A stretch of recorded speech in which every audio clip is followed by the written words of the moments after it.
He said the best way to do it, and it was one I already realized, I just didn't want to, if we could help it, is to just deal with him through the commissioner.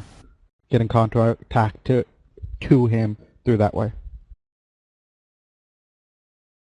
Which leaves us with the problem of not knowing how to get in contact with the commissioner. Exactly. Fucking wonderful.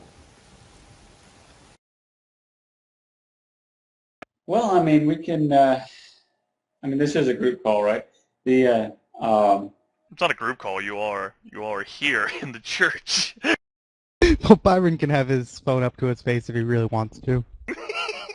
Yeah, sure. well, I mean, I was like, it's on speaker or whatever. Can I hear David Green? Is what I was saying. Man. You're all there. You can Oh, see duh. David Green. Again, you can have your phone up to. No, David, could you quiet down? I'm trying to take an important call from David. You can have your phone to your face I forgot. if you really want to. I forgot that David was coming to the church. I thought he was still off. All right. There we go. Brain fart moment.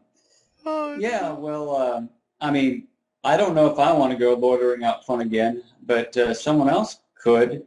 I mean, Marcus definitely has the ability to charm someone into telling him details on where this guy might live.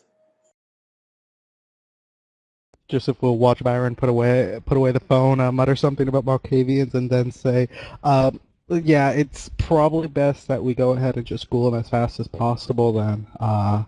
If no way to get in contact with him, can't really fault us for doing that, taking that route.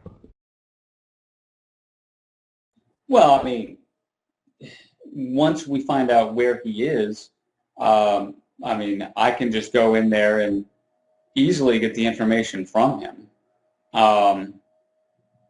So, I mean, that's not a problem. I mean, if we want to know contact information for Jermaine, I can just walk in there and mesmerize him and make him give me the phone number. Yeah, I'd rather know what's actually happening before we try to compete for a prize that Jermaine might not actually be pursuing. Exactly. But we can get the information without stepping on too many toes, I would assume. If all we want is his contact information, whatever. Up to you guys. No, go ahead. I think that you're onto something with using Dominate to get the contact information from him. Or whatever information you want.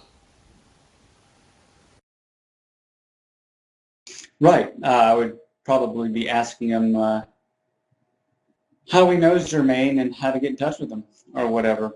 Perhaps I should have asked for the number last night, but everyone was pretty wary. I just wanted to get out of there as quickly as possible and report back to you all. So have any of you tried his old phone number? I don't have it. Do either of you guys have it? Joseph didn't have a cell phone at the time, and Marcus didn't have a cell phone either. Yeah, unless you jotted it down somewhere, there's no way Joseph would have bothered to take it down. It might be recorded. That's not something that Byron would be hiding or anything like he was with Valentine's number, so it might very well be at the Astoria Estates office. He might be able to get it from Evelyn. Possibly, yeah. I think Evelyn did have his number. I believe she did. Yeah.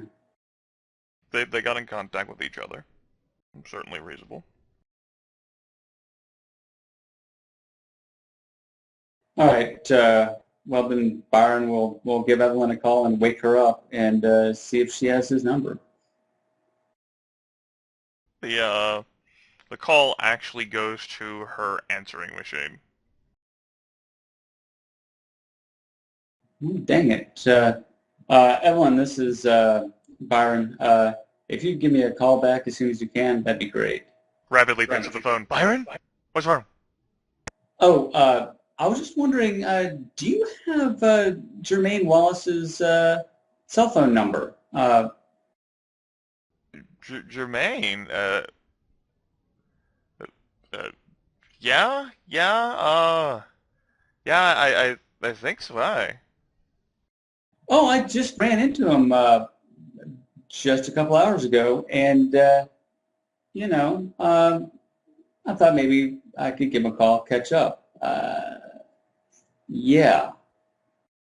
Yeah, Jermaine. I just saw him. Last week, I think. Yeah. Asked me how I was doing, how you were doing. Yeah, a great guy. Even though, he was apparently no longer working with you guys, just checking up. Really was sweet. I was working late at the office at the time. He slipped in, and gave me some food.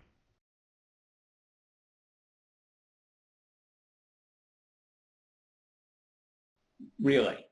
It, it's yeah. Hold on, let me.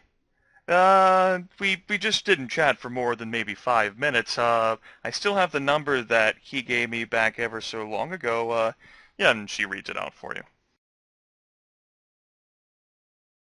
Okay, well, thanks a bunch. And if Jermaine does drop by again and you see him, do let me know, please. Yeah, sure. I'll tell him that you're looking for him. No need for that. Just let me know if you see him again. I'll get in contact with him. It's fine. Is something wrong? No. Just no need to bother him about it. I can contact him. I'm sure I'll get in touch with him later tonight. No big deal. Byron, don't you lie to me over this phone, damn it. Fine. Um, I'm actually a little worried he may have done something to you and done something to your food. So I don't know why he was hovering around asking about us. It seems suspicious. He seemed congenial and friendly enough. Right. Byron, It's I feel fine. fine. No, it's fine. I just feel safer if you let me know. And yeah, don't no need to uh, tip him off that we're looking for him at this time. I'm not sure how to take this news, actually. Well, now she sounds worried and distraught, the tiger. Well, I didn't mean to upset you, Byron. I'm sorry. No. It's fine. It's fine. I'm sure everything is fine. I'm sure I'm just No. I'm You got to add like a little passive-aggressive twinge to the voice. It's fine. so, no. It's just like maybe I'm just being overprotective. Maybe nothing is amiss at all. You're probably right. I just with all the goings on that have happened, with our office being blown up and having to relocate, and my building being burned down, I tend to see something sinister in everything. So don't worry about it. Don't worry about it. She does not sound as if she is convinced at all. Okay. Right. Just be careful. And with that, he will pause a little bit and then hang up the phone. Okay. Byron hangs up the phone.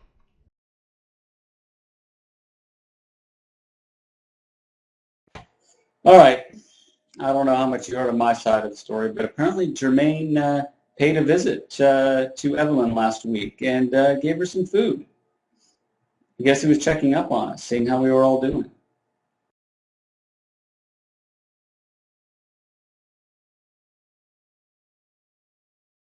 Like during the day.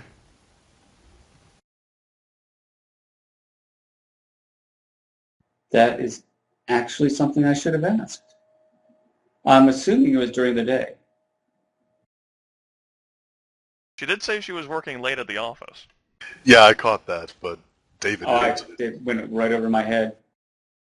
Yeah. I figured I'll give you that reminder.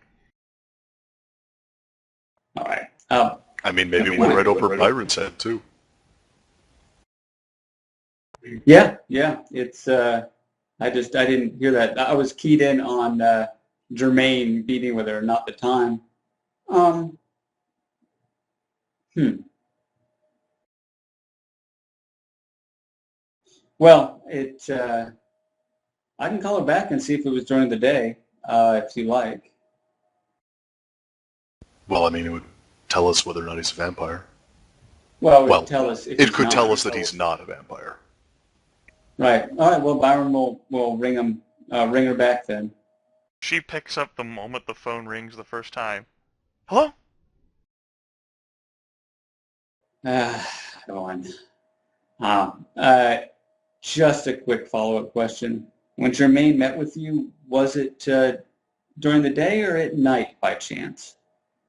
It was at night. I was working late at the office. He was kind enough. He brought some Thai. I love Thai. All right. Thanks a lot. Thanks for the clarification. Is there anything else, Byron? No. I really didn't mean to upset you. I didn't know I didn't know he was dangerous. To us. Well, that's something we don't know either. We parted fairly amicably, but he was definitely going a different direction than the rest of us wanted to go after he left. So he's kind of in an unknown quantity at this point. And that's one of the reasons why I wanted his phone number, so we could figure out what he's up to. Oh. There's a pause, and then Byron can hear she begins crying.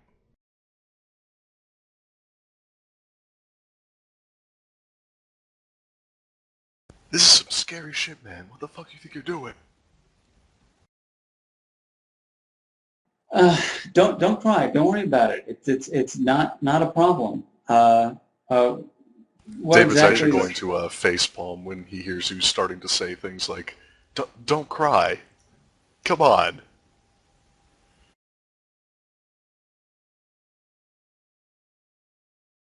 Her words now become like a babble, like an incoherent stream of like apologies, and she'll do better, she promises, and she loves you, and she didn't mean to upset you.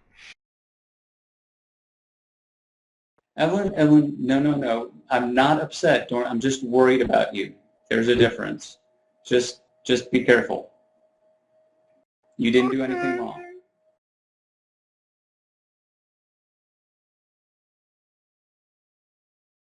And I'm sure you'll be fine. And like I said, I'm sure I'm overreacting. I just want to cover all my bases and make sure, because one chance meeting of Jermaine in this area is one thing, but now that I hear he's contacted you and he's roaming around our domain, I don't know. I just need to check up with him, but I'm sure you're fine. Okay. And with that, Byron will say, try to get some sleep. Don't worry about it. It'll be fine. I'll talk to you tomorrow. Okay. And with that, Byron will hang up and I'll say, fuck. All right. Well, yes, it was at night, just to tell you. So we have no confirmation either way. You got a real way with people there, Byron. Apparently. Apparently, she thinks I'm upset with her. Anyway, I'll have to deal with the fallout of that in the next few days, I'm sure.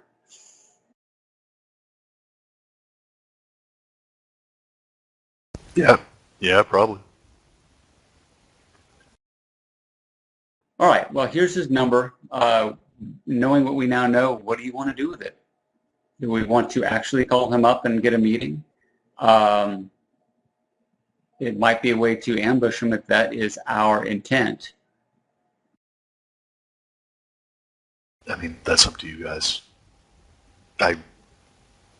Again, I'm mostly going with what you guys are suggesting because I don't have any experience with this guy.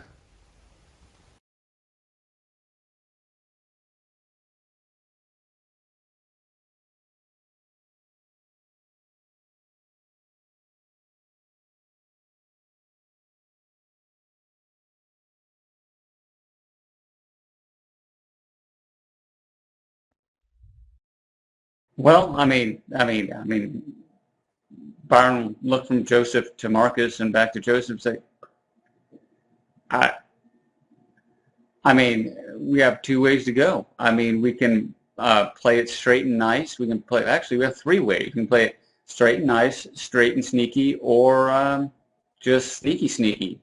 We can try to figure out where he is without tipping him off. We can call him up and agree to a meeting and just, respectfully ask him what the fuck he's doing messing with our ghouls and our domain.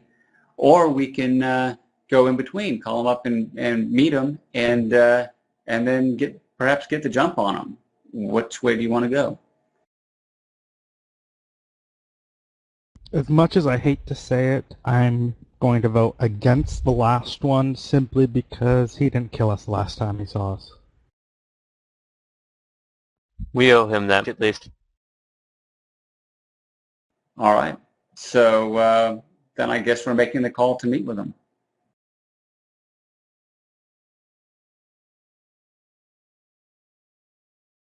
Well, he's... Go ahead. Byron's making the call? If nobody objects, Byron will call. Dial the number and see if it rings through. As it turns... Go ahead. I'll ask him to put it on speakerphone. All right, Byron says, sure, whatever. Well, since the phone's now been placed on speaker, all four of you hear that the phone line, the number you're trying to call, is no longer in service. Yeah, that's par for the course. Byron will say out loud. Yeah, it was a prepaid cell phone that he gave you the number to.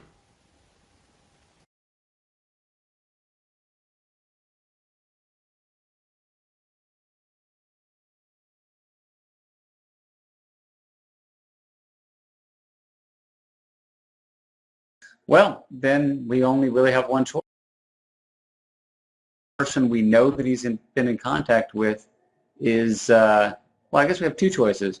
We could go to Staten Island and see if they know how to get in touch with him. If that's where, in fact, he is, then he's probably checked in with Boss Callahan at some point. Or we can try to go through the commissioner. Which way do you want to go? Is it kind of dangerous to show up in Staten Island unannounced? Yeah, it is, and that said, I'm willing to put maybe a little bit that may actually just entirely not be true. I'm not sure, I'm just guessing here, but that may entirely just not be true. He may just not want to be saying, oh, hey, dealing with Zamitsi 6th Gen that can destroy the entire city on accident. Wait, who is saying what now? I mean, Match is the one that told us he's in Staten Island. You think that...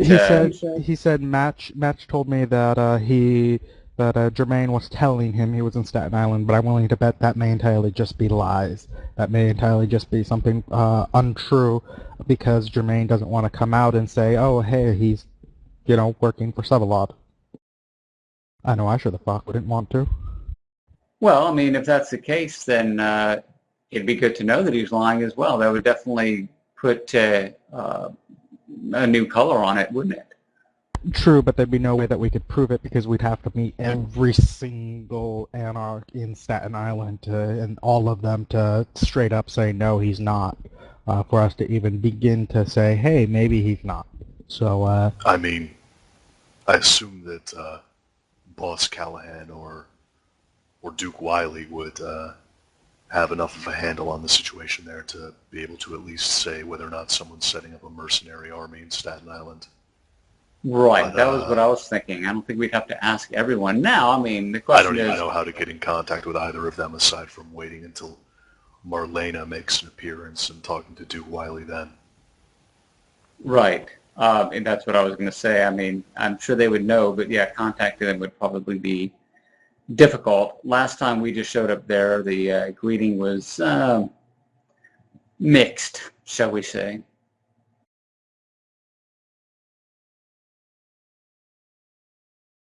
So does that leave us with approaching the commissioner, I guess, to get contact information? And quite frankly, at this point, if he is already visiting Evelyn, my ghoul, I have no compunction with visiting one of his possible ghouls. All right. Well, you want me to follow you invisibly as backup? Well, I mean, first need to know where he is, but I mean, which room. But yeah, if you like, we can head on over there and I can see if I meet him or somebody else out front. I do think it might be better if somebody else makes the initial approach, just because he knows what I look like now, and that could be an issue. But How? It seems to me that would get his attention and lure him out into the open, if nothing else.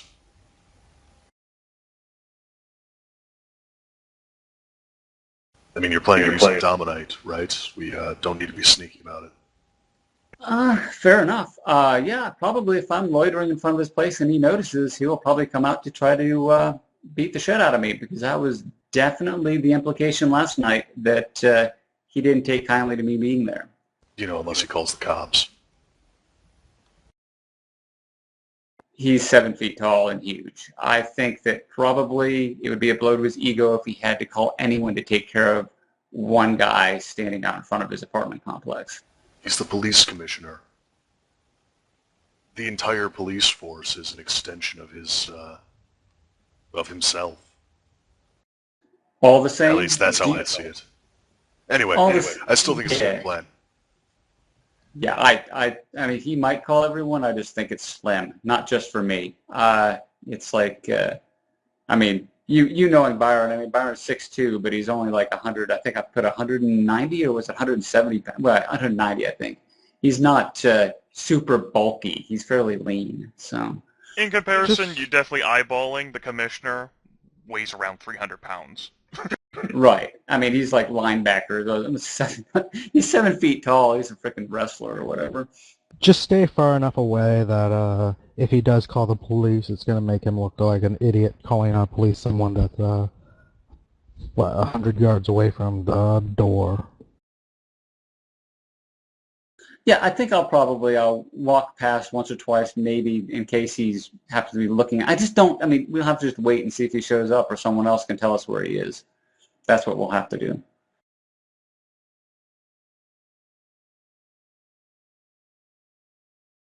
But yeah, Byron is fine with going out there and standing in front and trying the same plan he did last night. You know, if anybody else comes along, he will try to blush up and get information. And I thought this was earlier tonight. It was early tonight. You're looking at the same night, Sunday morning, April 26th. Oh, that's right.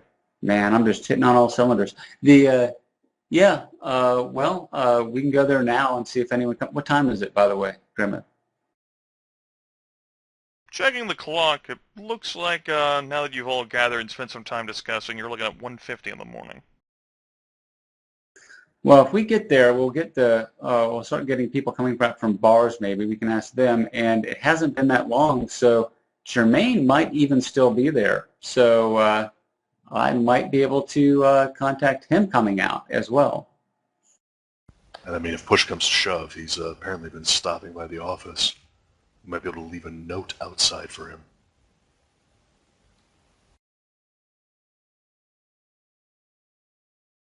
That was only halfway a joke. Right. Yeah, I can leave a note for him with either Evelyn or or on the door.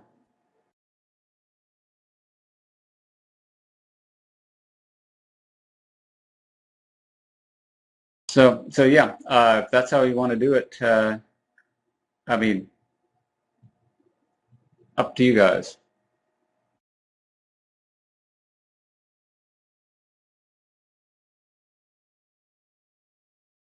I don't have a problem with it.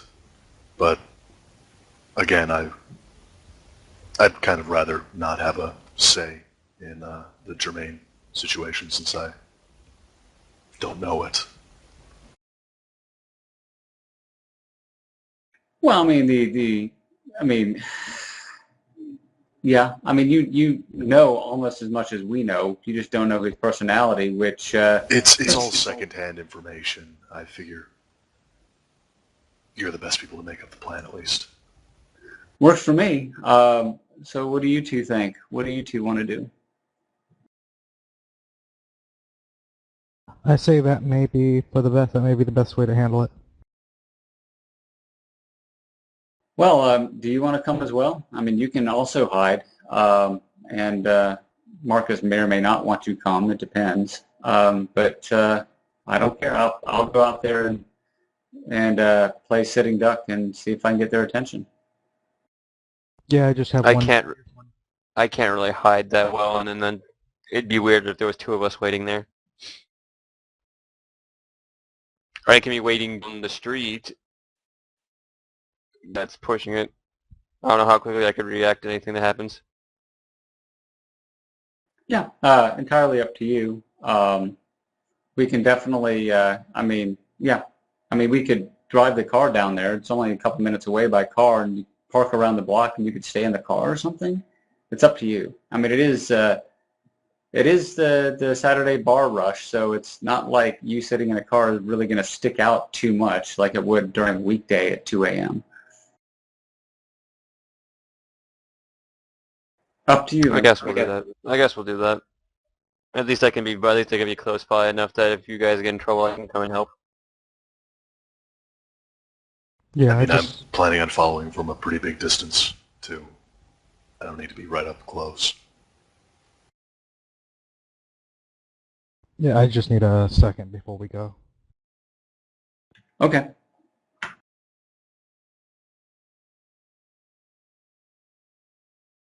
Assuming everyone's getting ready, Joseph's going to go ahead and call Rain and Craig real quick. Call up to them and get them together. Okay. Your ghouls do just that. The both of you aren't stupid enough to eat something that someone random gives you, or someone you know tied to this whole dark world, right? Craig laughs at you as if you're telling a stupid joke. Rain looks at you puzzled. You remember Jermaine? Yeah? I haven't seen him since we lost contact with him, right? No?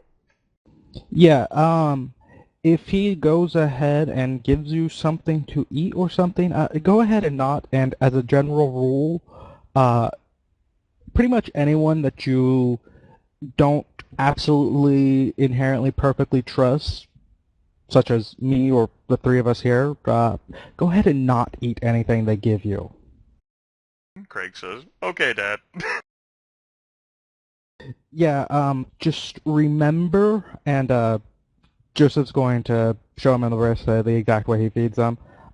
There are things that go wrong and not nice people in the world, and I am certain that the two of you remember that very well. Both of them sober up. They both slowly nod. Yeah, so don't eat strange things. That's not a thought. That's not a talk I thought I'd have to give anyone since dying.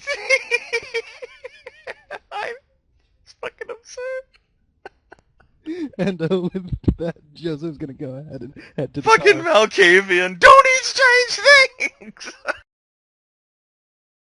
Don't stick that in your mouth. Put it down. Don't trust strangers! He tells to two grown-ass adults. Well, considering Byron's goal, No, it makes sense in context. if it It's wasn't just for fucking funny. Evelyn, if it wasn't for Evelyn just putting anything in her mouth. Hey, whoa. Wait, so you're saying she'll like put anything in there? Anything? Do I have Evelyn's number? Okay, Joseph headed to the No more car. about Nosferatu penis, please. It's found a new home. Whoa. Whoa, we weren't talking about that. Yeah, You I made think this we really were. weird. I think we were. I think you were the only one that didn't. Why catch you that. guys got to obsess about my dick? I mean, I know it's pretty, but...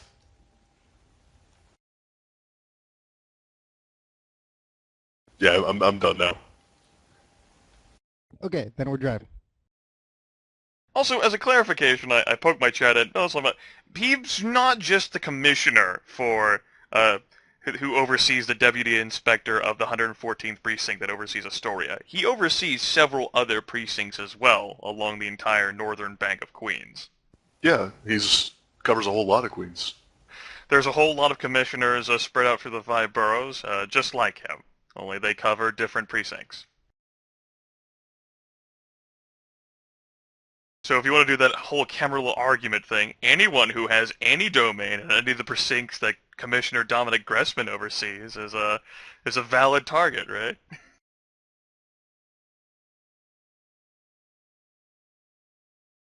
I mean, part of the reason that I liked the commissioner idea so much is because he also covers Flushing. Yep. It could be used to help secure, Joseph's territory as well. Yeah, that's also why Joseph's antsy with anyone other than him having him blood bonded.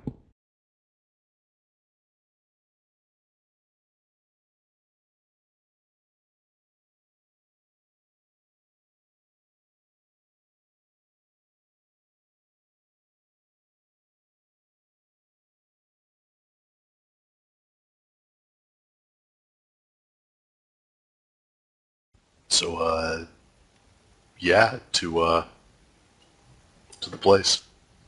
Okay, go ahead and you guys should still be able to, let me make sure. Yep, it's player visible. You can put your tokens back on the Sunset Apartments map, the road section.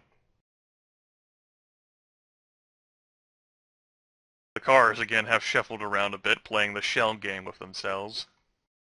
The scenery, though, looks just as idyllic as it was whenever you guys were here yesterday, when Byron was here earlier on this night. Well lit, cameras observing the exterior observations things. Marcus is going to break into a car and sneak in it. I don't know where to go because I said it was like waiting down the street. Well, I tell you what, I'll make a separate section just for you.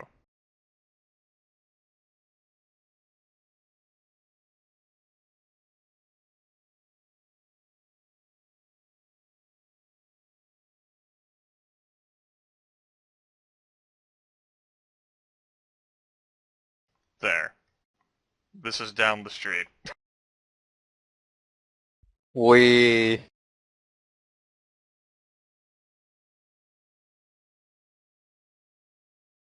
David, do you want to wait down the street too?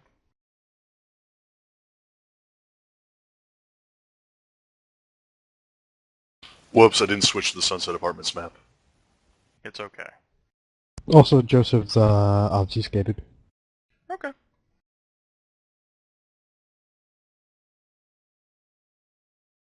Is David obfuscated? Yes, he is. Alright. You arrive without incident. Marcus, you lurk further down the street without incident.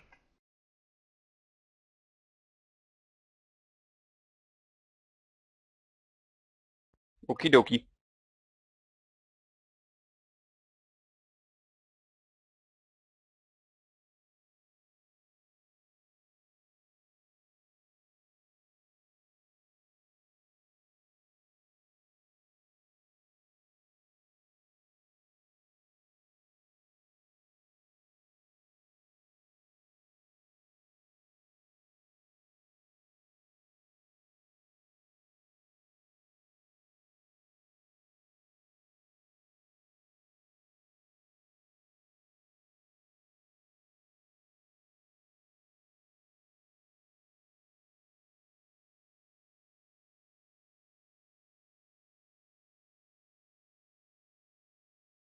Hello? Hi. Hey? Hello. What's up? Are we waiting on something and I, missed it?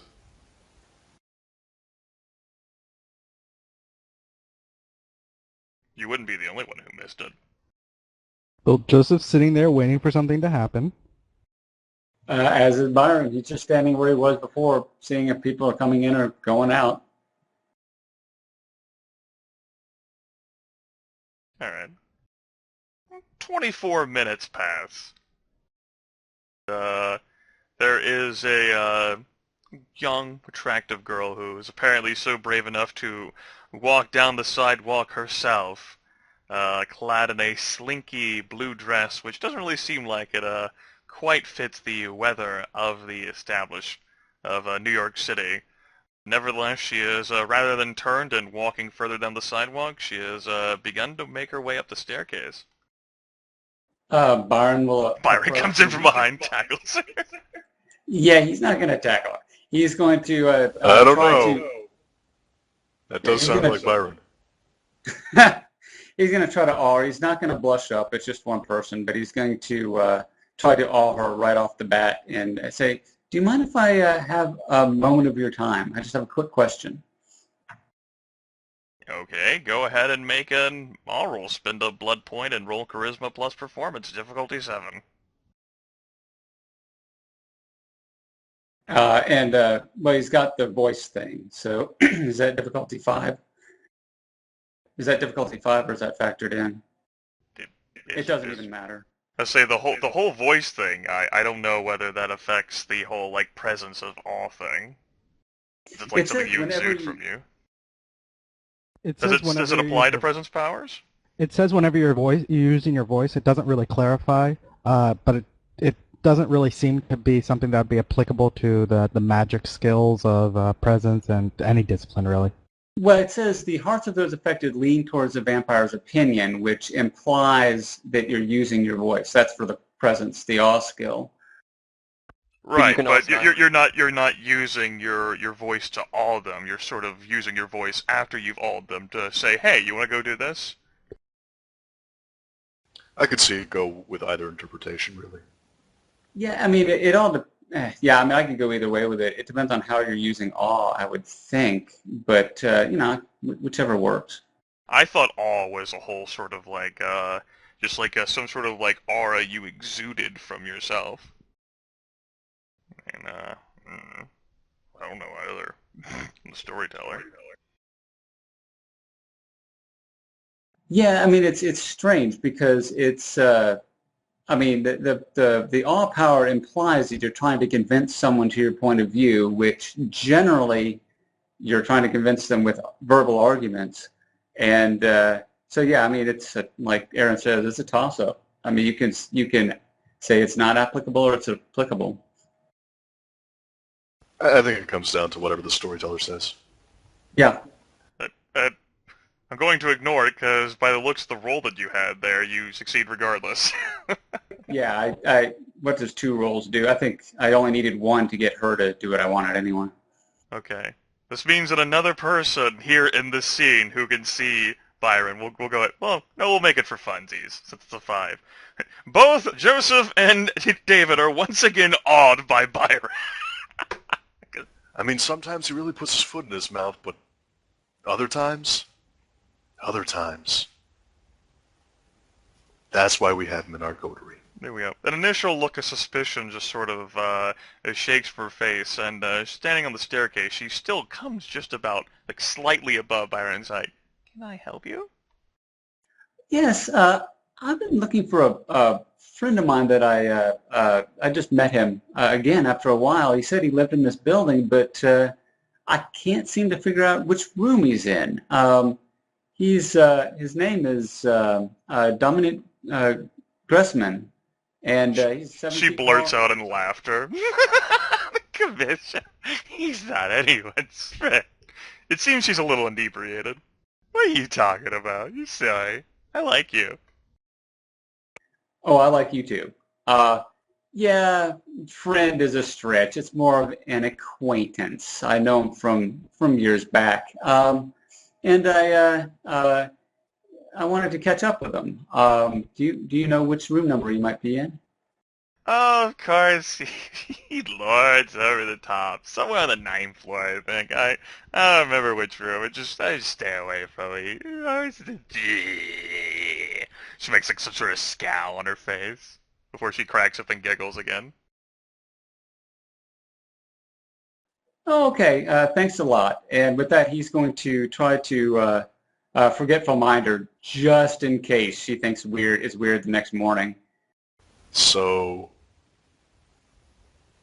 are you going to eat her, or is Marcus? Marcus is down the street. He doesn't know what's going on. Go ahead and make a Wits plus Subterfuge roll then, Cripson. Plox.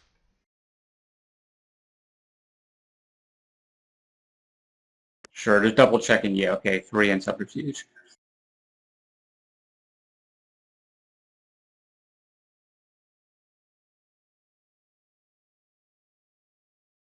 Okay, that's definitely enough successes to remove her memory of this encounter with you.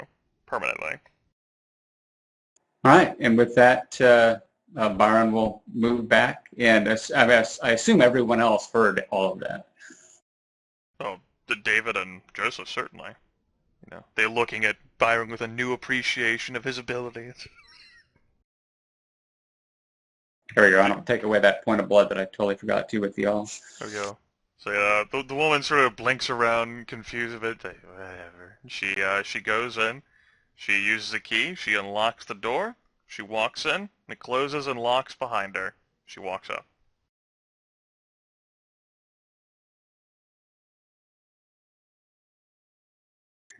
All right. Well, he's on the 9th floor. How do you want to do this?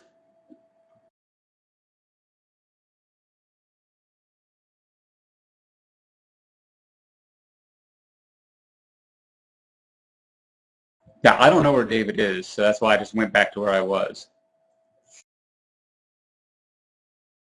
Yeah, Joseph was obfuscated too, so it's not like you knew where he was anymore. True. I don't know. What do you want to do?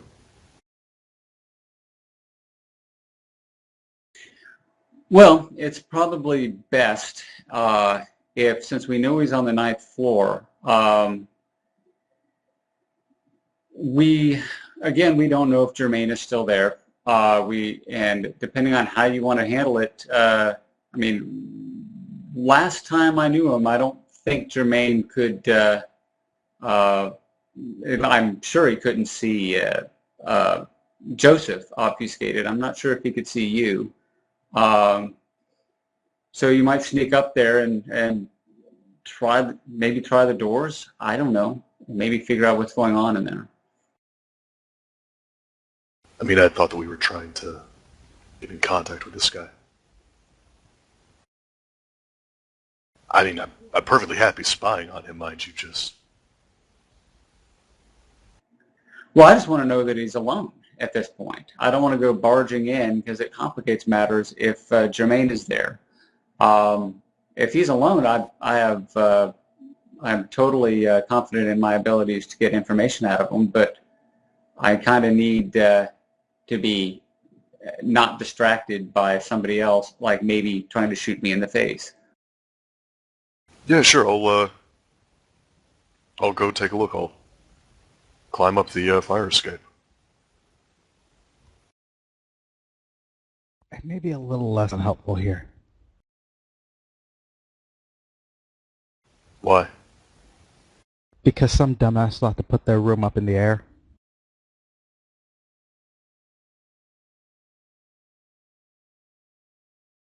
What? Huh? Do you have a bad memory? Do you remember how I deal with heights? That's why I said I was going to climb up. Yeah, I'm just saying you can't count on me on going up there at all. So I'm not counting on you going up there at all. Okay, I'm just making sure the two of you are informed. No, I mean, I get it. You're a Malkavian. We can't rely on you for these kinds of things. Oh, thanks. It's got to come back to the clan. Well, I mean, when someone's acting crazy and they're a Malkavian, it's pretty simple arithmetic to do.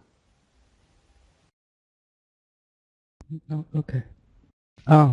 Yeah. Go ahead and go climb. I'll be down here on the ground.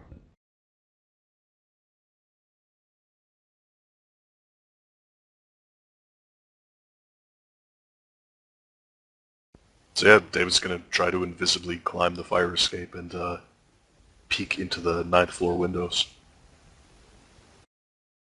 Alright, give me a dexterity plus athletics roll at difficulty 6 for me, will you please?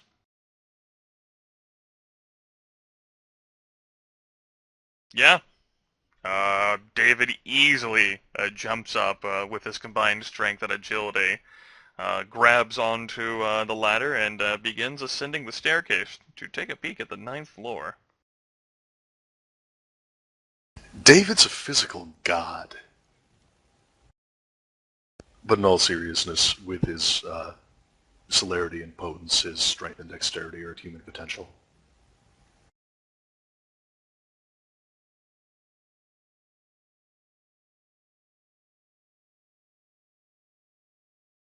So what's he find? I'll show you.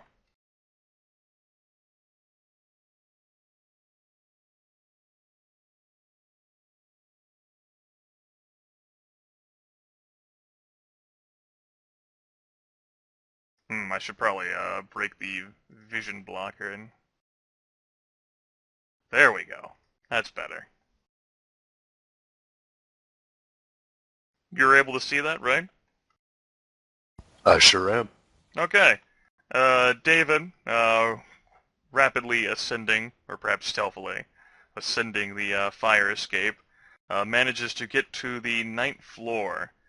Peeking his head in, he can actually end up seeing the main sort of hallway area. There's an elevator that are here, stairs which lead to the roof, and then stairs which you assume lead back down to the 8th floor. Window on the other side, it's open. There's a sort of heater right on the other side of the window that's running. And looking in the opposite direction from you is a uniformed police officer who's apparently keeping his eye both on the elevator and the stairs.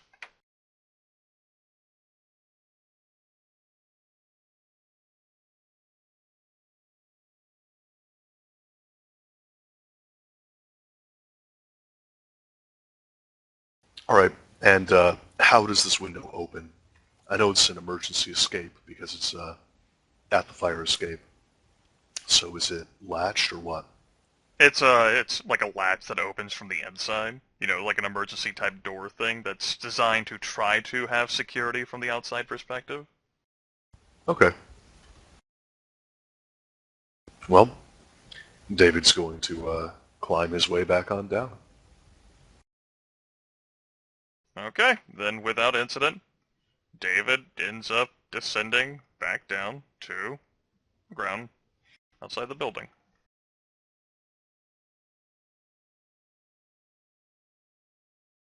Alright, Byron. Yeah. There's a uniformed officer in the 9th floor hallway. I think that you could use Dominate through the window to get him to open it up for us and direct us to the commissioner's door.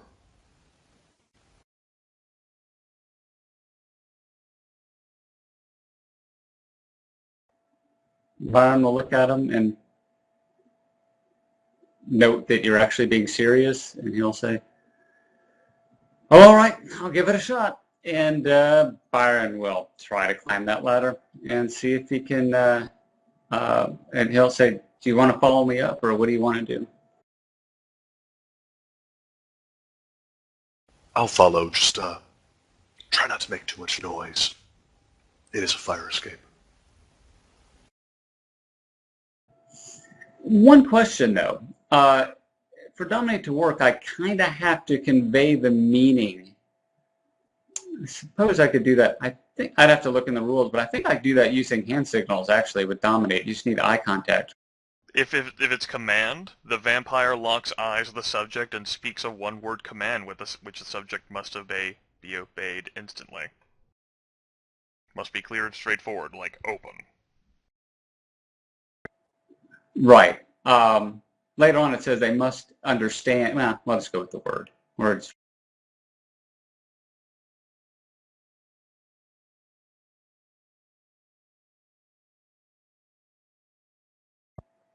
Yeah, I don't know. I don't know if it'll work through the window or not. We can. I can try it. You would also need to find a way to capture his attention so that you could attempt to dominate him. Right. I mean, my plan would I would get up there, I'd tap on the window to get him to look towards it and probably pull a gun on me anyway. But Yep. you know. try to dominate him in that time. That's why, I mean, Byron is seeing so many things that go wrong with this. And he'll have a thought, oh goodness, on the way to say, did you check the roof access while you were up there? No, I didn't. Maybe we should try that first, just so I can get. If I have to yell through a window, I don't know about keeping it quiet. Well, all right. Fair warning, though. The last time I tried to get into somewhere through a roof access, it turned out problematically. Well, just check for cameras this time. I mean, if you fail, if you break the lock or something like that, we'll go with the first option. But no need to break down the door or anything like that. Hopefully. Okay. To leap onto the fire escape, unless David was generous enough to lower the ladder and keep it lowered so that Byron doesn't have to make a dexterity plus athletics. No. All right. Then, well, David got 3 successes on his last time. He'll be fine. Byron, you'll have to make a dexterity plus athletics at difficulty 6. I miss. Byron, doesn't hurt himself, but he fails to make the jump. Then David will again. roll his eyes and put the ladder down behind him as he climbs his way back up. There we go. I just want to put it this way. The what I'm imagining is Byron just going, doing that thing children do when they jump in the air and can't something over and over again. Here. That's what I'm picturing. Oh yeah, and given that I did it twice, and I got a 1 and a 9 and a 1 and a 10, which is hilarious. It's like, David's like, fine.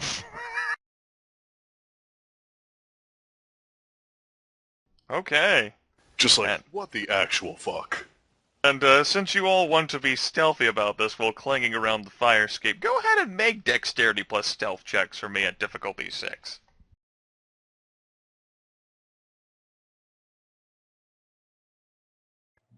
Oh, at least I passed that one. Cripson is like a ninja. Damn it, I was hoping to botch that. Would have been hilarious. Exactly! Okay. You all manage to ascend to the staircase. The floors 2 through 8, by the way, end up looking the same, except for, there not being a uniformed officer. It's only on this floor where there is one. Further up, when you get to the roof, there's definitely a door there. There's a little bit of like a mini hut elevated, for the door, the roof access door. It is very brightly lit. There is a camera stationed right by the door to monitor, like, who goes in and out of it. The roof is also covered with some sort of, like, a heavy gravel something that will make very audible noise if someone walks on it.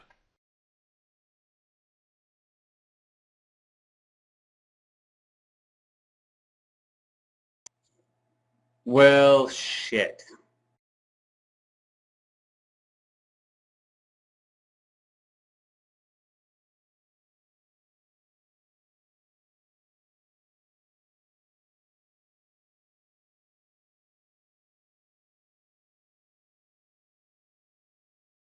So, the window then? I guess so. I mean, I'm sitting here shaking my head in real life. I'm pretty much sure Byron is doing the same thing. Fucking gravel. Why did it have to be gravel?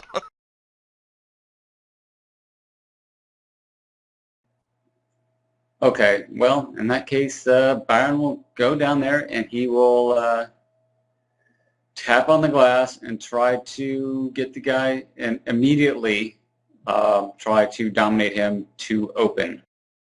Okay, the tap definitely gets his attention.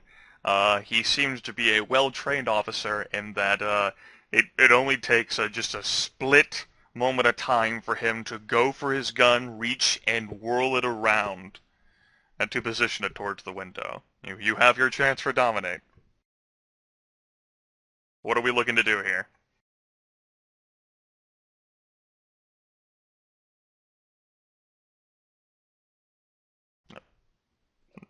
Yeah, I'm just looking. I was looking at Mesmerize too to see if that would take it, but if you need too much time for that. So yeah, I will try to command to open. So that's manipulation plus intimidate.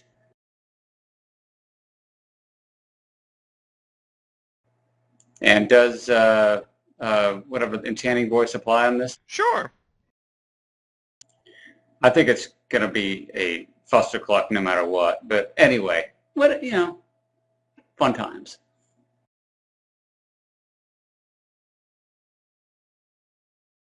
It would be funny if you botched here. No, it looks like I got. Well, I mean, we'll see if he on the opposed check what he get. No, there's no post check. It's just equal to his current willpower.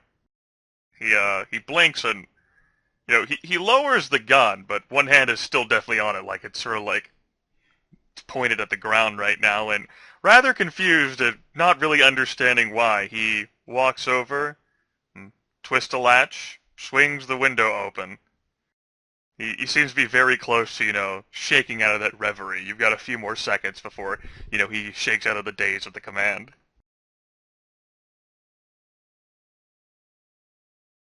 Can David just fucking do it? Actually, I mean, Byron could probably handle it better with his dominate. David's just there to clean up if anything goes wrong. Yeah, with something very well might. I'm trying to think of what I can use here. TikTok. It's just fucking mesmerize him or something? That's what I'm looking at, actually, because it's saying free from distraction. I guess we technically are, because we're staring straight at each other. But let's see. I'm making sure that it can actually apply in this case.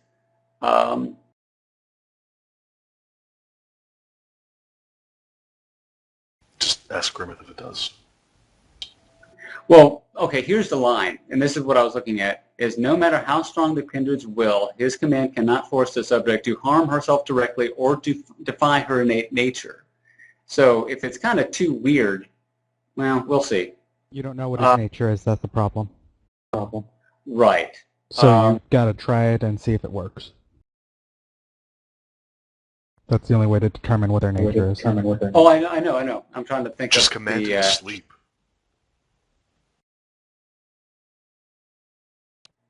Huh. All right. We'll be right back. Be right back. My mother needs me for something. That might be something that's kind of like, you can command someone to like jump or yell or attack or run, but sleep. If you could do that on command, you would be a great healer of people. I mean, he does have crazy magical superpowers. I don't think Dominate 1 constitutes as the instant sleep med.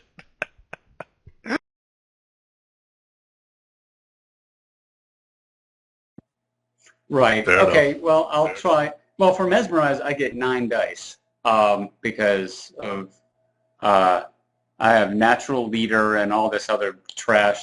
So I'll try to command. I'll say, you need some more coffee. You need to get some more coffee. That will be my Mesmerize thing. Okay. Go ahead and roll Manipulation plus Leadership. That's actually a really good one.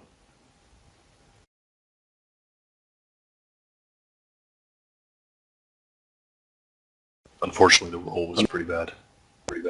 Yeah, it's a 1 success. Even if maybe, it depends. It depends on what that 6 is, whether Enchanting Voice applies and all that stuff.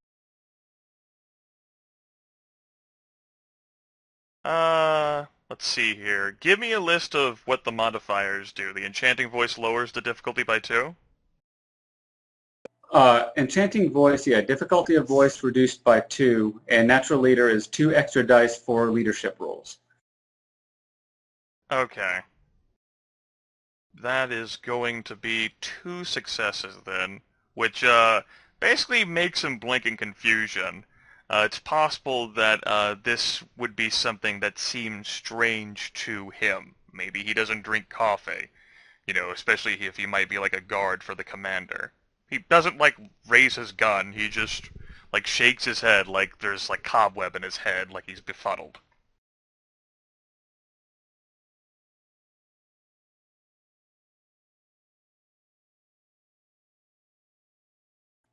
Right. If there had been 3 successes, he would have, just skipped along like you did with that one woman, the barista. Right. I'm trying to look and see if there is a time requirement between them. Like, No, if I you can go ahead and just try. you can go ahead and give it another try. Yeah. What do you want to try to convey to him? That you need. Make him feel the need to go to the bathroom. That's it. That's a good one. You need to use the restroom. Okay. And that's a slightly better roll. He sort of blinks at you, and then he disregards you, turns around, holsters his gun, raises his, lowers his lips to his talkie that's attached to his shoulder. Said, "Barry, you're gonna have to come up. I need to take 5." There's a crackle, like, all right. Then he walks downstairs, out of view. All right, we got just a minute or two. Let's do this. All right. Although I will say, I'm not sure how him going to the restroom makes him disregard the fact that someone just knocked on the window, but overall... No, it doesn't. And that's the whole problem. That's what I was trying to figure out, is how it's going to be a problem. Could immediately forgetful mind him afterwards. So, well, we'll just say that the magic of the moment, through the multiple befuddlement, somehow made him forget you. Let's just go with that. Or less made him forget him, and more just kind of de-emphasized the whole thing in his memory. Right, because I was just thinking, like, even if he has to go to the restroom, I'm sure police officers who have people at gunpoint have to go to the restroom all the time.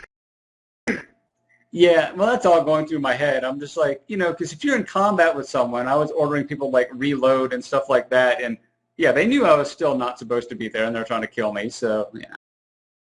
Yeah, they have to all the time, but they always let them go. Sounds legit. You guys. Well, I mean, Byron it's in climbs the through rules. If you have to take a bathroom break, that means you gotta let the person go for whatever they were doing.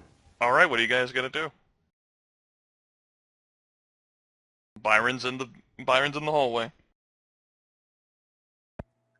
Yeah, I'm waiting for David to say, do you want to try the door, or do you want me to just knock, or what do you want me to do? Go ahead. Okay, I knock on the door. I'm really looking forward to this. Okay, Byron knocks on the door. You hear the sound of the elevator becoming active. It wasn't on this floor. Checking the light, it seems like it's on the ground floor. And Byron can make out, not David, because he fucked up on his his alertness, but Byron can make out the faint steps of the police officer continuing to ascend down the staircase.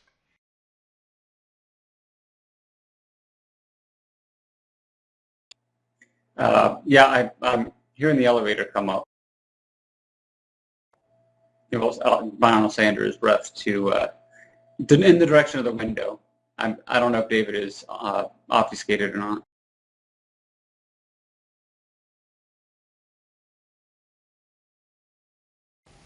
David is trying to remain obfuscated, but that's a little bit problematic when he needs to keep whispering things to Byron.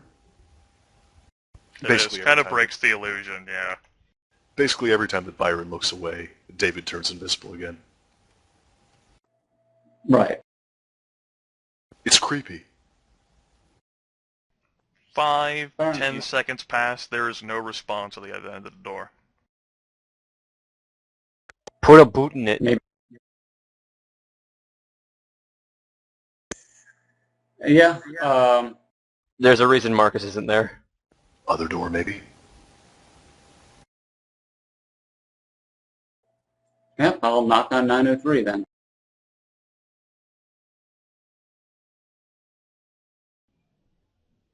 Five, 8, 9 seconds pass. No response either. You know, it is past 2 in the morning. A simple knock probably wouldn't be enough to get up any sort of humans who might be sleeping.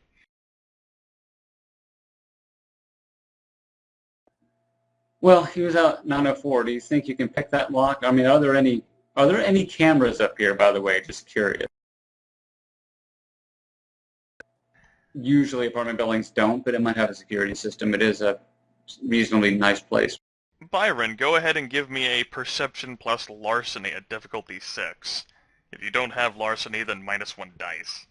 Please let this commissioner's desire for privacy extend to security systems. And that's the reason why he has lifeguards. Doesn't One look like success. there's any cameras here in this hallway area. It's fair to suspect, though, that they would be in the elevator. And maybe Right. inside along the stairwell. All right, I think our window's closing. Let's get out of here. Sounds good to me. Byron heads to the window.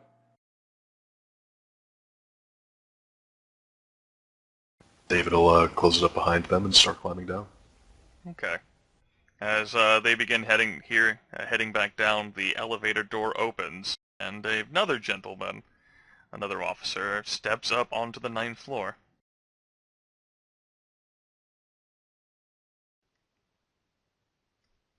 And, David did a great job with his alertness check. Huh, that's odd. Is that window unlatched?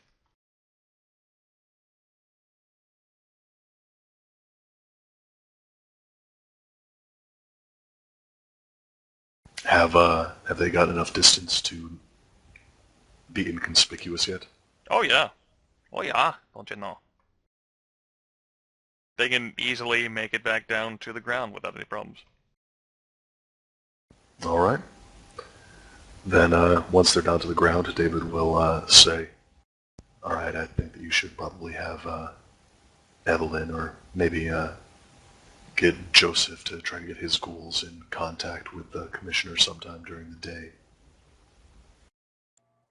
Yeah, I don't think I should be showing my face around here anymore. I think that I don't know if that first guard is going to remember me, but I know if he does. That's fine. I understand. It's just too bad it didn't work. Yeah, the only thing on our side is that he's going to have a hard time explaining why he went to the bathroom with someone sneaking in a window. So he might just, whether he remembers or not, he might not bring it up. All right, Joseph? Yeah? It's a no-go. If he was even there, he didn't answer his door. If we picked the right doors. So, I'm thinking that either Evelyn or Rain or someone should try and get in contact with him during the day. Not sure what they should tell him, mind you. But clearly, evening is not exactly the best time. Well, I'll have to think about something. Byron, make sure to call me if you think about something that Evelyn can call him about to get in contact with him. Not sure if you even want to, but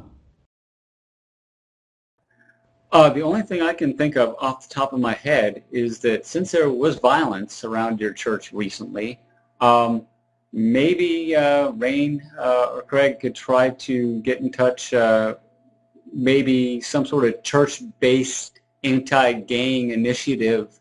They might be able to get some sort of conference or at least meet up with them or something. That's all I can figure. I don't know what they would Actually, do could once be a they pretty good idea. yeah, that is actually a pretty good idea. That said, that And you may could take actually turn it into a real initiative, too. I mean, that sounds like something you might be interested in. Yeah, certainly. That said, that may take a little while to get initiated. I'm not sure how quick we can be about that, about getting into contact with him through that idea, and I'll start on it, but we should be setting up alternatives too. Agreed.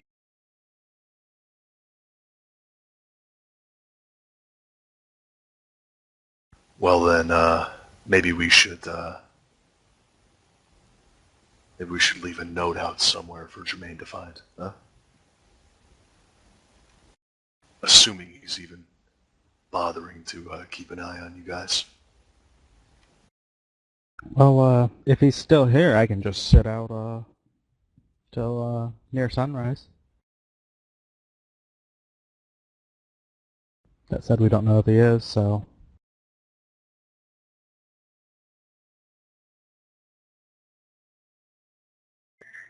Yeah, that might be an idea. But yeah, it has been a few hours. Chances are that you just walk back with Jermaine, and I don't know why Jermaine would stay here after that. But if you were there, I would assume they would have answered the door, but maybe not.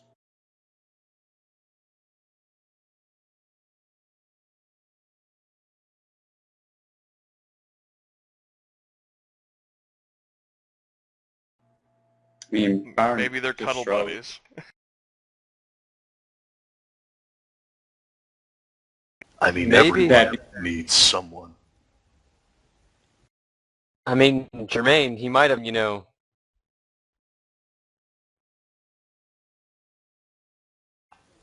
Into butt stuff?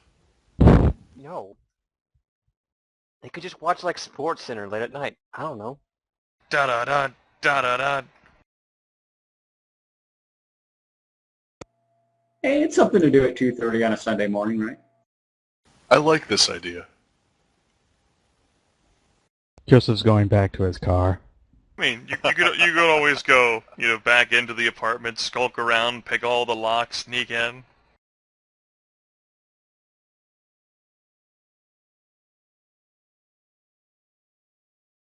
I guess. We could find some more people for David to stare at while they sleep. Hey, at least he's not stealing hair yet. Love the Wait, yak. shit. I didn't mean to include that last word.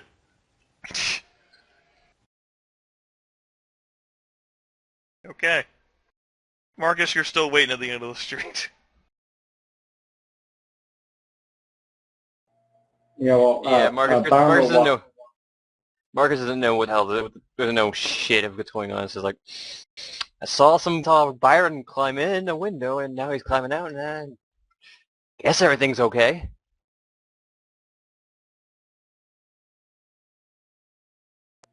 Yeah, well, I mean, Byron will walk by, tap on the window, and basically say, "Yeah, it was a no-go. We're heading out."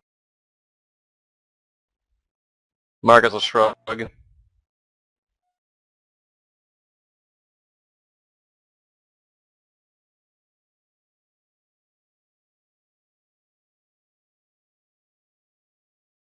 Where to now, Tim? Well, 3 of you on foot.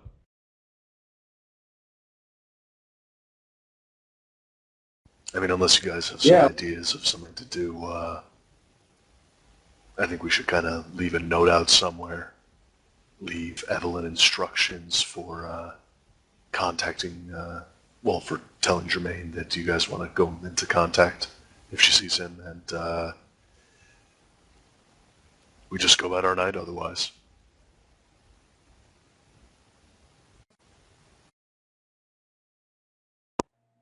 Yeah, it's. I'll head by Evelyn's place right now. Actually, I think I doubt she's asleep at this point.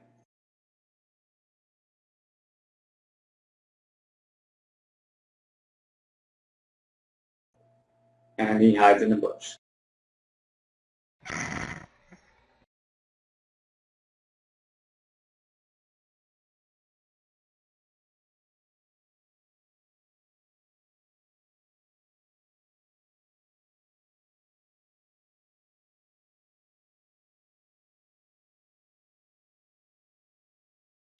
What are you going to hide in the bush for?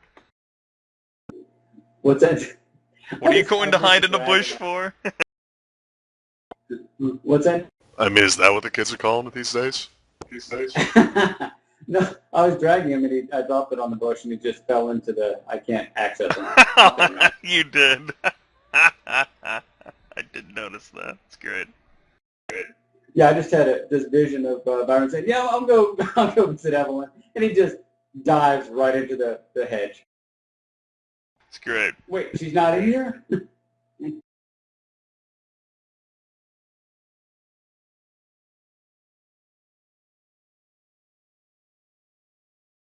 Byron goes bush diving all the time. It's his favorite pastime in college.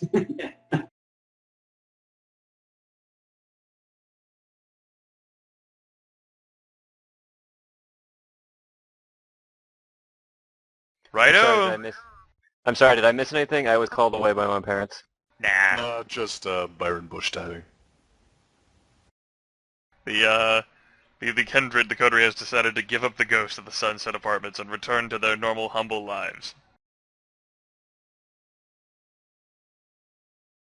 Humble. By the time David gets back to Astoria, what time is it? We'll say 3 in the morning. So he has time for, what, 1, maybe 2 hunting rolls? 2 hunting rolls. Alright, then he's going to hunt once and then go back to his place and try to get caught up slightly with things like television and, you know, the actual world's modern culture. Okay, that's what David's going to be doing. What about the others? Joseph's going to be probably attending class. That said, I need to take a quick 5-minute break. Okay, that's what Joseph's doing. Byron, Marcus? Probably help Byron's Byron smell. If Byron needs help smelling, that's what Marcus is going to do. Otherwise, Marcus is going to go hunt and contemplate finding a new place to stay. Yeah, now, first thing Byron's going to do is go by Evelyn's apartment and try to convince her that everything is okay and that to just let him know if, or one of the other coterie know if Jermaine stops by and try to get contact information from him. And just, and he'll say, yeah, I don't think it's bad. Just let him know that we are looking for him. No big deal. As it turns out, she had actually managed to fall asleep. She's laying on the floor, curled up by the telephone, her glasses off, sort of like in her night clothes.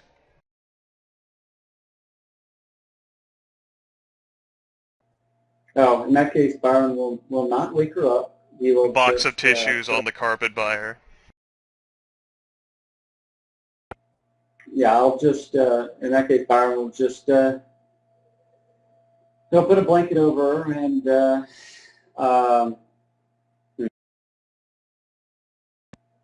thinking this through. Byron can't do that. What are you doing? Yeah, yeah, he is going to, he is going to shake her awake and try to comfort her. And try to, you know, he'll apologize to her for upsetting her. He'll try to be nice and try to convince her that, like I said, nothing is wrong. That he just came by to check on her. Okay. She latches onto you, by the way. Oh, goodness. Just thought you'd want to know.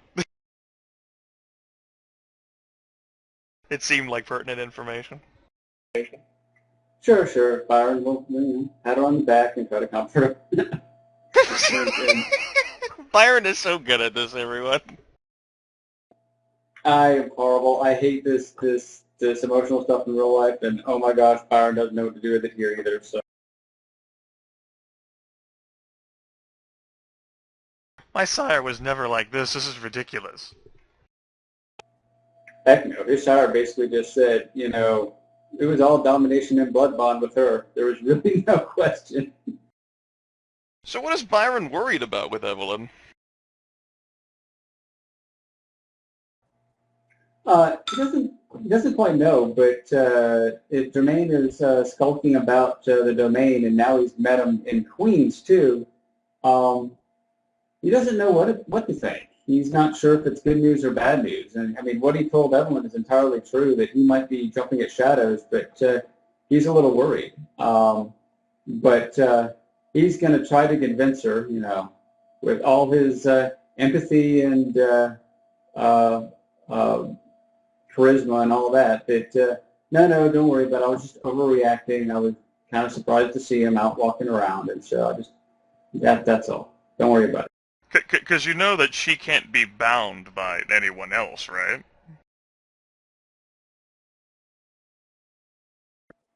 Oh yeah, no, it's not the blood bond actually. Okay. He just doesn't know if she's he.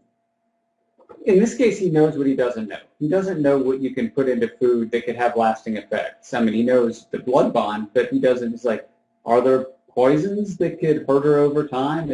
Could he have infected her with something? I mean, he doesn't know. I mean, he's just very clueless, and so he hates not knowing. Right. Say, just in case on that blood bond front, once a thrall is bound, they are under the sway of the regnant. The regnant only cannot be bound by another vampire until the first blood bond wears off. Right. Yeah, I did know that. That's not what I was following up on. I wasn't worried about that one. Okay. That's right. Go ahead and make your hunting rolls. Two of them, David and Marcus. We'll say difficulty 2 for all round.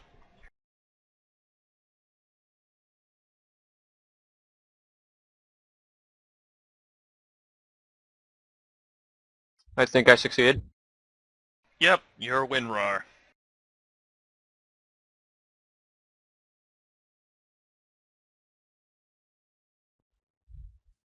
Is Aaron even? I thought Sorry. he was. I wasn't pressing my button. You want me to roll a hunting check? Yeah. 2 times difficulty 2. It'll be fine. No, I'm not taking the second one to go study modern pop culture. Oh, that's right. Go ahead, just take 1 then. A modern pop culture.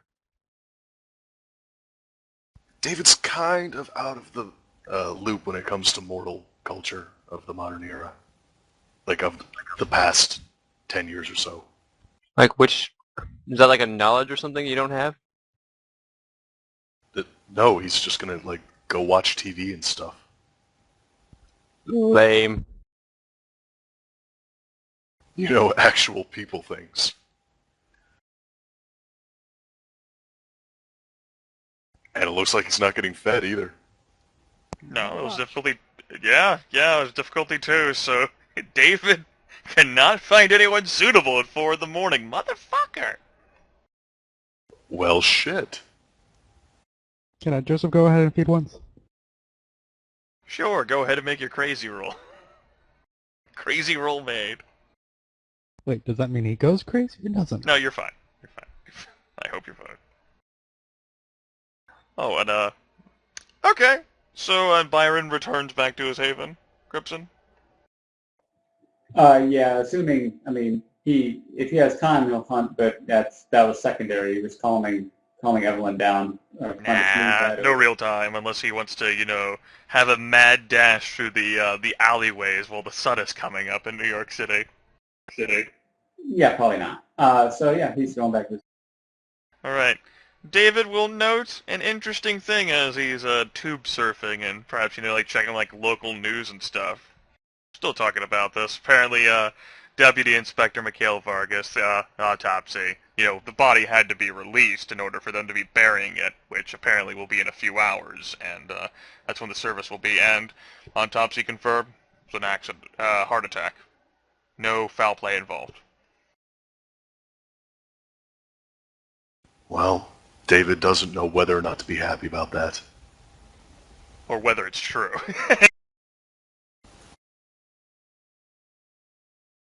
David doesn't know a lot of things. All David knows is that he'll have to go looking for Sevalod Cervene.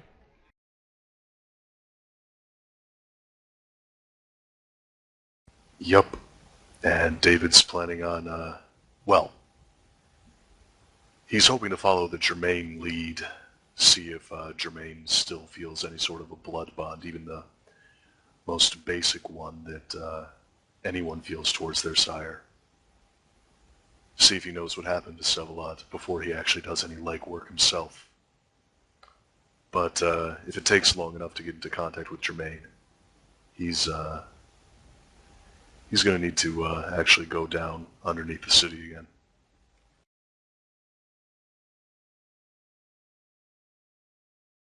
Okay.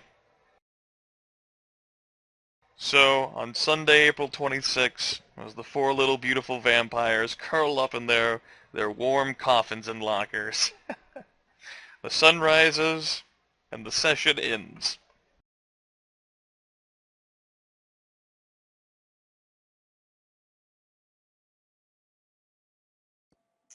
Awesome. So what'd you all think? Well, I thought the game was cool. I think that David's Faustian bargain might end up proving to be worse than death.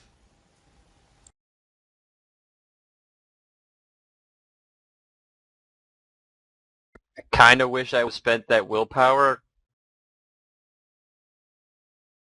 but sometimes 3-1s just come up. I think I kind of missed the first half. You did.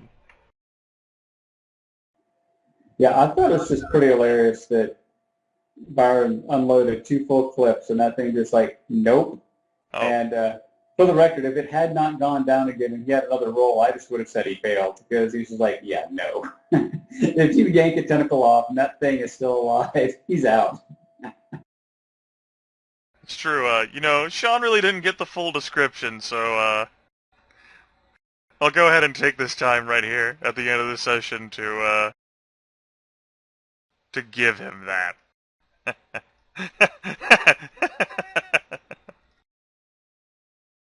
Before you is a tower of dark gray matter, rising 22 feet from the ground, a vaguely humanoid mass of tumescids given ineffable sentience. Much of it appears to be fashioned from living flesh, and it throbs imperiously in a macabre mockery of life, but there are sections of its form plated by scales, along with thick layers of what might be spider's webbing draped over the thing, sinister cloak writhing in darkness around the creature. The top of the tower would be the closest the creature has to a head, but it seems to possess no sensory organs.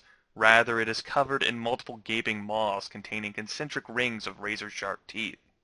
That's not to say the creature has no eyes. Indeed, just pressing against the interior of the flesh there, and come to think of it, there are numerous places where the skin is translucent enough to reveal human faces beneath the surface, faces contorted in horror, mouths stretched against the interior, begging silently for release. For arms, there are 4 rubbery tentacles stationed around the creature's center, colored in stripes of red and purple, active suckers lining the sides, dripping slime and ichor. Further down, the tower breaks into 9 separate sections, each extending roughly 8 feet until they make uneven contact with the surface, ending in hooves? Despite the asymmetrical legs, a cursory examination reveals the obvious. The creature does not lack stability, and its entire torso easily rotates on the base of its legs to reach whatever fancies its interest. That's what you missed. I think Joseph's going to go ahead and write his sleeping into his dementation informing him of what was going to happen if he didn't. But you didn't get to see the fun time where Marcus ran in the second round of combat. Just ran. Basically, the Archon called us in saying that he had a new job for us, and was surprised that we showed up so quickly.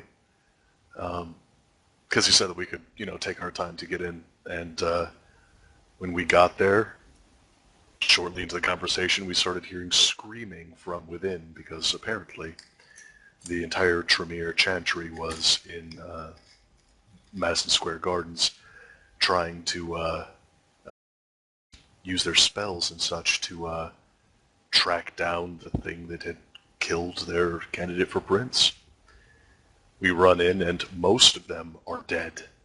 Some of them are fighting, and a steady flow of reinforcements for the Elysium security is showing up. It starts looking dire. The High Regent gets sent into torpor, and David starts trying to evacuate people. Byron oscillates between running away and shooting at it valiantly, and Marcus mans the fuck up and runs the hell away. Absolutely botched a courage roll. He was gone. I want to put this in perspective. Marcus ran 188 yards in 6 seconds. That's how scared he was. Right. Meanwhile, the Archon pulled all of the aggro, and the monster, started chasing him down. After David managed to get the High Regent to safety, he started slicing it up with his claws, which apparently dealing aggravated damage to something is a great way to attract its attention, because it started focusing on David. It got in one good shot to his leg, at which point David realized, oh shit, this thing does aggravated damage as well. And he tried to back the fuck up, but not fast enough, because it had, goddamn 7-meter long tentacles. It chases after him, manages to hit him once, and David just sort of shrugs it off. But then it hits him, or then it does what would have hit him a second time. It would have done enough aggravated damage to kill him outright. And David makes a deal with the devil, so to speak. Time sort of slows down, and in his head he makes a deal with some echo of Vsevolod Cerveni that was living inside of that black rock to accept the power of the rock in order to survive and kill the beast to protect his friends, with the caveat that he'll have to occasionally do a task. In this case, the task is to see if Vsevolod Cerveni still lives. So he literally made a deal with the devil. Yeah, pretty much. And David is seriously not sure about it. And he actually made the threat when making the deal of, if you fail to live up to your side of it, I will tear the stone out of my chest and walk into the sunlight myself. And David's intimately familiar with the idea of sometimes life not being worth what it costs to keep it. So, yeah, things.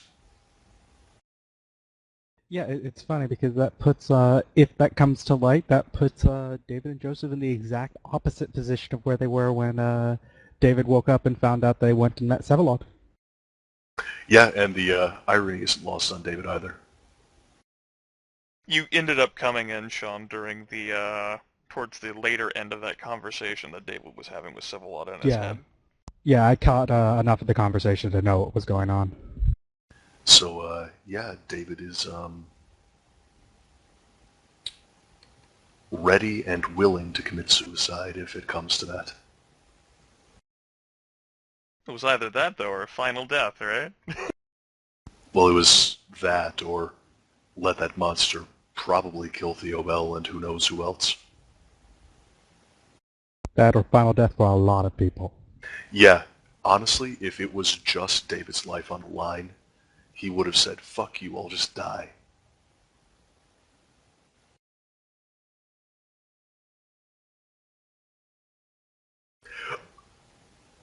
And the worst part is, I don't know if this is idealist being rewarded or idealist being punished, so I don't know whether to ask for willpower or not.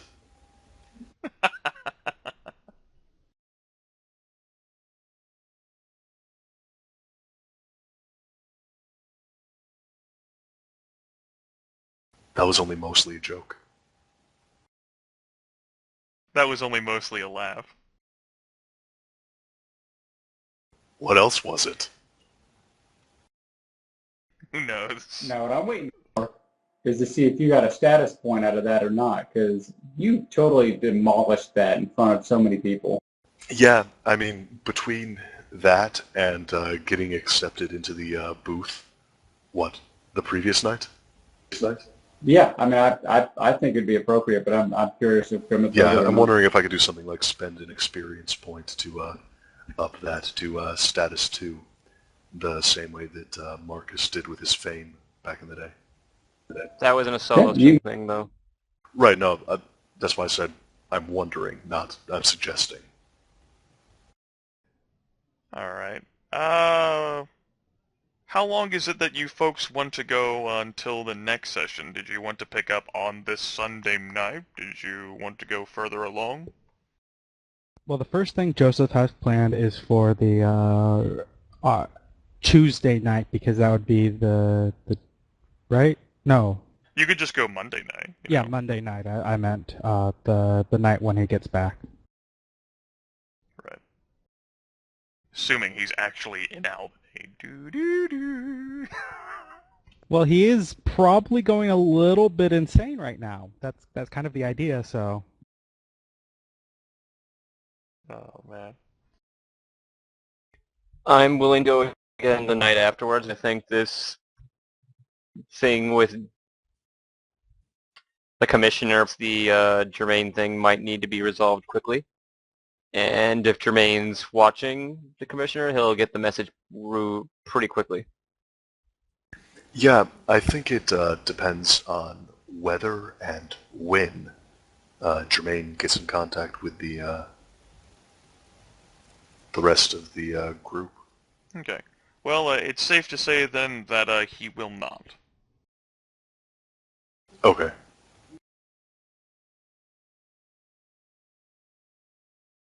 Germain will not be taking any action to interact with the coterie.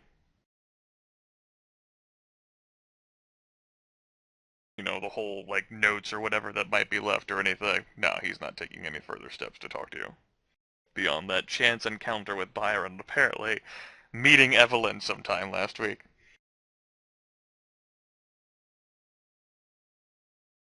How'd you guys like seeing Germain? I was Byron and I pretty feel the pleased same about way. it. Oh, I was not that psyched, actually. I know what Sean thought. Shoot him!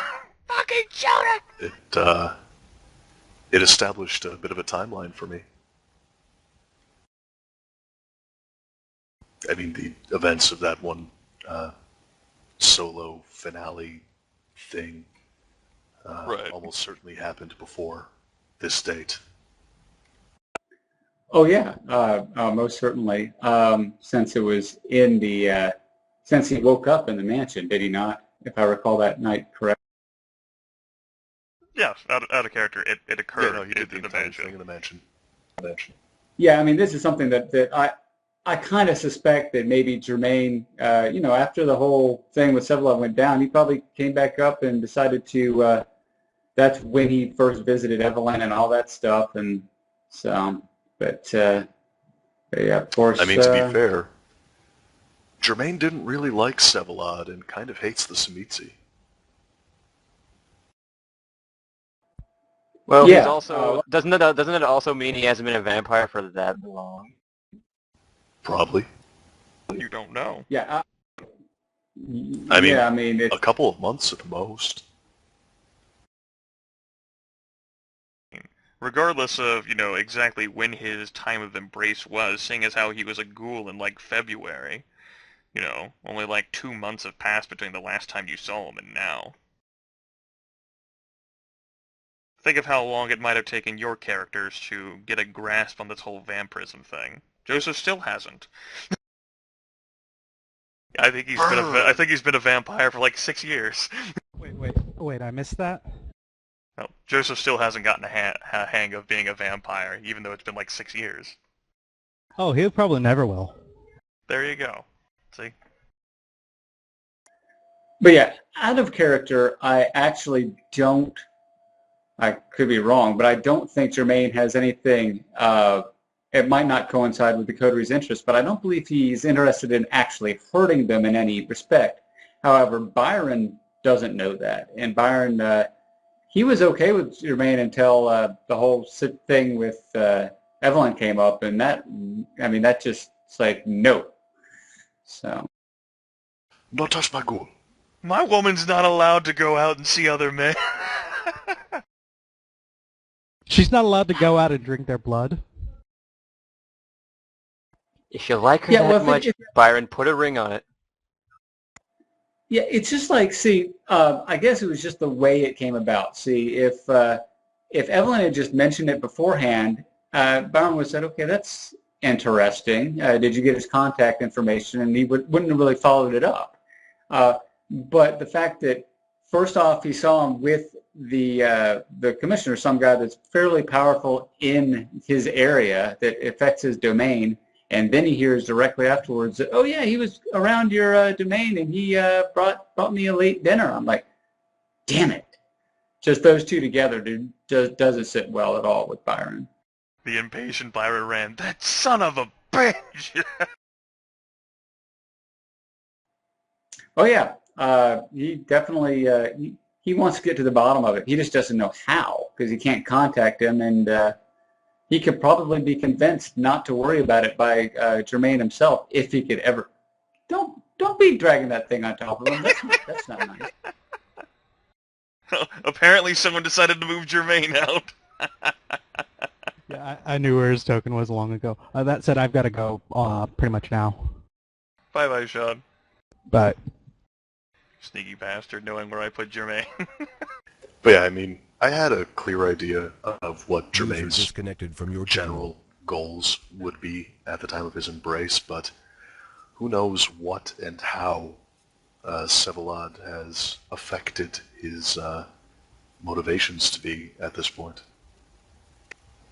Yeah, and you gave a pretty fair indication, all out of character, about what he wanted to do after leaving the coterie as well, which is exactly what Match said. Basically, if I recall correctly, is move in at Staten Island and get a Merc thing set up. Pretty much. Try to establish himself as a semi-powerful autarchist / baron.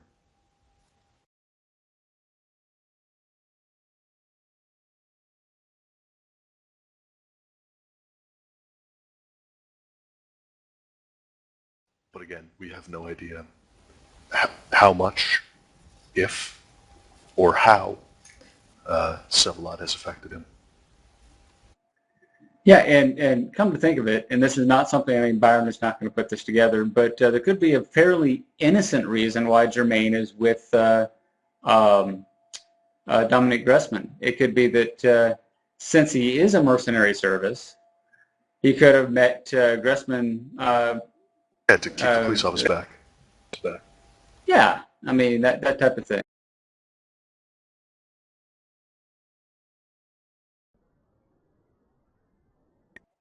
So yeah, I fully admit, and Byron was also thinking a little bit of it later on, that maybe he's jumping at shadows, but yeah, he's definitely uneasy.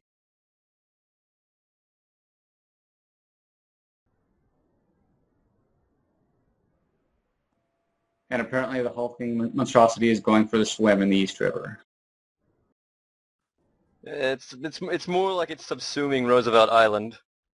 Well, we didn't really need that anyways. Oh, potato, potato.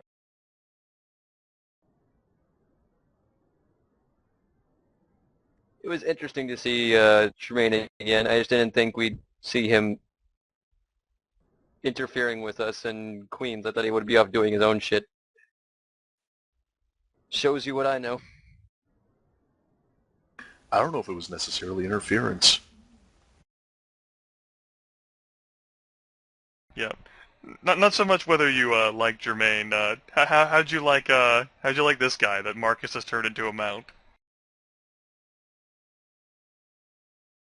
Well, it's a very interesting fight. One that basically requires basically be willing to either not. Basically, you have to be outside of the range of it, so you don't get hit, and you have to be able to wear it down because it probably has like shit tons of stamina. I wonder if it's made of all those people that Jermaine kidnapped.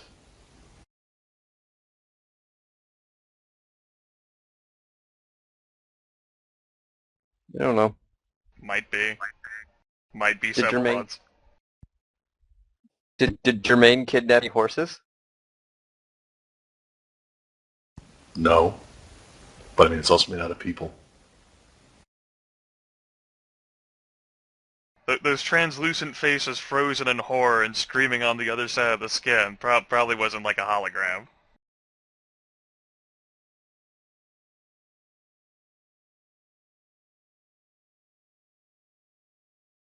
Just another interesting flesh-crafted monster. Yes, I like having the Zamitzi in this world. They are great fun. They give me opportunities. Yeah, you know the picture that came to my mind, and I'm trying to remember the name of the movie, but it had Al Pacino and I think Keanu Reeves in it. They had a wall of like screaming people. Oh, Devil's Advocate. Devil's Advocate. That's it. Yeah, yeah. So looking at the chat, am I staying true to the Jermaine character established by Aaron? Sure. Does David have any plans as to how to try to destroy the stone, perhaps even without dying in the process? I don't know, No. Aaron, does he? Nope. No, David's okay with the fact that he might have to kill himself to resolve the situation. He was going to die anyway. At this point, he sees everything that happens as borrowed time, which to a certain extent is how he saw his vampirism anyway. How'd Jermaine look? Still quite rough around the edges. Byron wasn't paying too much particulars of how he looked, though, so much as fucking Jermaine. Shoot him! Yeah, Why aren't you shooting him? Yeah, I think Byron would have noticed if, say, the scar were gone, but small changes he wouldn't have noticed at all. It was more like, oh, fuck, what are you doing here type of situation. I was about to this son of a bitch. I mean, Jermaine had some intentions of, fixing his face up and stuff like that, but there's certainly no rush. He's got centuries to do that.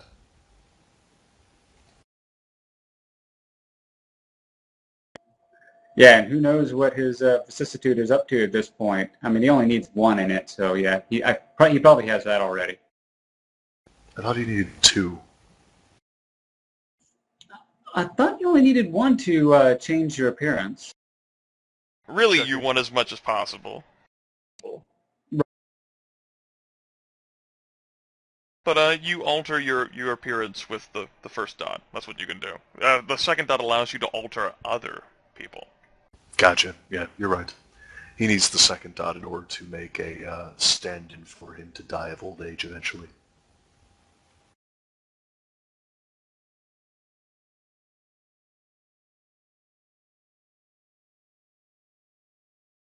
We also had an interesting moment there. That whole scene with David was set to occur after he got revived the second time, just whenever he was actually in legitimate threat of dying. And it just so happened to be this session. I'm assuming had the same thing happened with Marcus, the same thing would be possibly able to happen. Pretty much. Would it have been any different because Marcus has only been brought back once, or did it matter? What I was meaning was if I got teleported a second time and like when we were down in Cephalod's mansion, had I gone down instead of David, Yep, the same condition would have applied. Theo would have brought you back, had the same exact events played out, and then if you were under serious threat of entering final death, the moment that happened with David would have happened, only would have a bit different, because it would have been for Marcus and not for David. And Marcus knows what Cephalod looks like, so there might have been an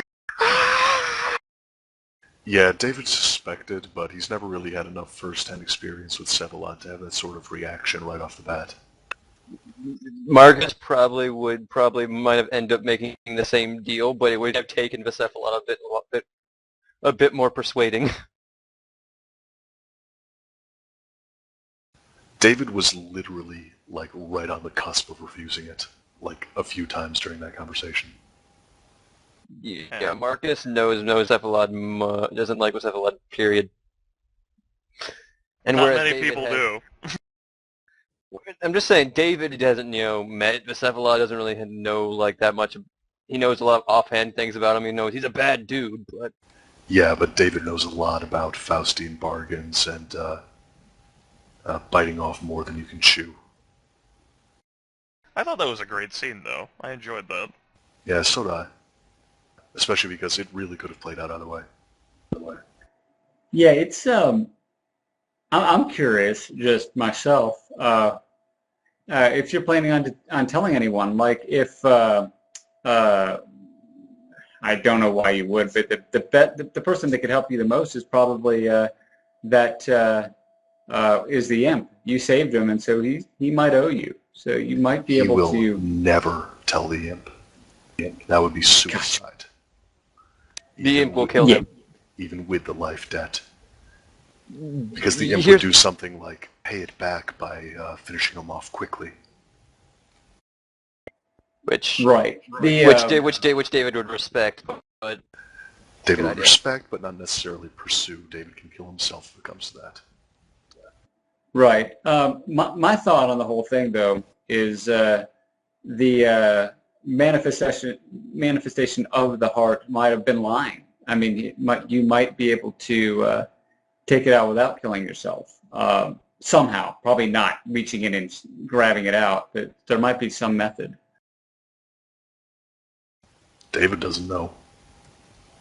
The only way to really test that is to actually remove it. Right. I mean, like I said, David is willing to rip it the fuck out if it comes to that. And he's not really gonna pursue any expert help because, again, he feels like he's living on borrowed time, and he basically deserves whatever happens as long as he can do it without hurting anyone.